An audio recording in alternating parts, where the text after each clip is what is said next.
আমি অনুসুয়া চলে এসেছি আর একটি নতুন ব্লগ নিয়ে। একটা নতুন জিনিস শেয়ার করবো। নতুন জিনিস বলতে নতুন সেরকম কিছুই না। তো রাত্রেবেলা আমাদের হট করে ঠিক হয় আমরা মাংস নিয়ে একটু পিকনিক করব। গরমকালে আমাদের একটু পিকনিকের বাই ওঠে, গরমকাল হোক শীতকাল হোক। এবার তখন আমাদের দিয়ে দিয়েছিল পরীক্ষার রুটিন। এবার সেই ক্ষেত্রে আমাদের শেষ মাংসর পিকনিক করা হয়েছে সেদিন। এই যে আলু ভাজা হচ্ছে, তখন প্রায় 10টা বেজে গেছে।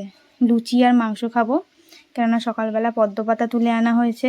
এবার সেই জন্য আমরা পদ্মপাতায় লুচি আর মাংস খাবো বলে সেই আয়োজন চলছে। প্রায় রাত 11টার কাছাকাছি বেজে। পরীক্ষা রুটিন দিয়ে দিয়েছে 19 তারিখে, তাই জন্য আজকে আমরা এখানে ইটি করবো। মানে রুটিন আজকে দিয়েছে, 19 তারিখ থেকে পরীক্ষা, তাই আজকে আমরা এখানে ইটি করব মাংস পাটি করে, আবার পরীক্ষার পরে হবে সব। যখন রুটিন হাতে পেয়েছি তখন প্রায় সন্ধে হয়েছে। তো রুটিনটা পেয়ে একটু মনটা খারাপ হয়ে গেল, এত তাড়াতাড়ি পরীক্ষা, 11 দিন বাকি, এবার আর বেরোতে পারবো না। তাই জন্য হট করে ঠিক হলো তখন মাংস করবো। এই যে দিদি এখানে লুকিয়ে লুকিয়ে আলু খাচ্ছে, আলু ভাজা হয়ে যাওয়ার পরে আমরা এবার ঠিক করে ফেলেছি। হ্যাঁ, লেট হয়ে গেছে, কি করব, শেষমেশ করেই ফেললাম মাংসর পিকনিক। কোন বাজে রাত 11টা,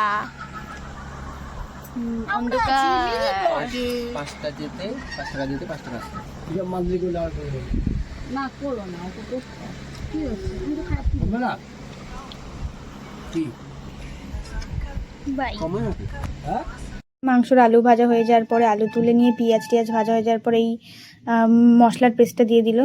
আপনারা কেউ বিশ্বাস করতে পারবেন না, এর মধ্যে 100 কাঁচা লঙ্কা দেওয়া হয়েছে। পুরো ওই জন্য সবুজ সবুজ দেখে বুঝতেই পারছেন, পুরোই সবুজ। 100 কাঁচা লঙ্কা দেওয়াতেও মাংসটা প্রায় মিডিয়াম ঝাল ঝাল হয়েছিল। অত ঝালও হয়নি, কেননা এখনকার কাঁচা লঙ্কা অত ঝাল নয়। বাজারে কীরকম লঙ্কা বেরিয়েছে কি জানি, অত ঝাল ঝালও হচ্ছে না, মোটামুটি ঝাল হয়েছে। আমাদের এই রকম পিকনিক চলতেই থাকে, মানে শীতকাল হোক গরমকাল হোক চলতেই থাকে। কিন্তু রাত হয়ে যায়, কেননা পড়িয়ে বাড়ি ফিরতে ফিরতে 9টা হয়ে যায়। এবার হট করে তখন ঠিক হয় যে পিকনিক হবে, পিকনিক করব। এবার ওই থেকেই 9টা বেজে যায়, 9:30 বেজে যায়। দিয়ে রান্না করে খেতে খেতে হয়ে যায় প্রায় অনেক দেরি। এই জন্য বাড়িতে একটু বকা খেতে হয় মাঝে মাঝে। তারপরে যে মাংস সবে দিয়ে দিয়েছে, তখন একদম সবুজ সবুজ কালারটা ভেসে আসছে দেখুন। যেহেতু গরমকাল তাই আমরা ছাদে পিকনিকটা সারছিলাম, নাহলে শীতকাল হলে বাইরেই করতাম। হচ্ছে মাংস, দেখো তোমাকে তো দেখাচ্ছি, দেখি কি বাইরে তোলো সুন্দর করে। লেগ পিস এখানে কুক হয়নি, ঠিক করে হচ্ছে। কাকিমা এখানে লুচি করতে শুরু করে দিয়েছে। লুচি হবে, আজকে লুচি ভাজবে টুডিং।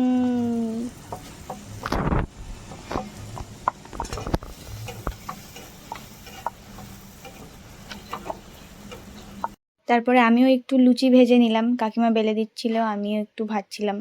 বেশ ভালোই লাগছে ভাজতে, আর ছাদে অল্প অল্প হাওয়াও দিচ্ছিল, বেশ মজা লাগছিল। লাস্টে মাংস হয়ে গেছে, মাংসের ওপর গরম মশলা ছড়িয়ে দিচ্ছে, আর আমি এখানে বন্ধ করতে পারছি না, ব্যাপারটা বুঝতে পারছি না কোন দিকে ঘোরাতে হবে, দিয়ে শেষমেশ করলাম। এই যে পদ্ম পাতাগুলো আগের মিনি ব্লগে হয়তো দেখেছেন, ওটা এই দিনেরই। সেদিনকে সকালে খেয়েছি পদ্ম পাতায়, আবার রাত্রেবেলা খেলাম। খুবই ভালো লাগছিল খেতে, কেননা অনেক দিন হয়েছে পদ্ম পাতায় খেয়েছি। তো বাড়ি ফিরছিলাম যখন আমরা, তখন প্রায় 1:45 বাজে। ত্রিবেণীতে লোকজন থাকে না বললে ভুল হবে, তখন 1:45 বাজছিল, তাও লোকজন ছিল।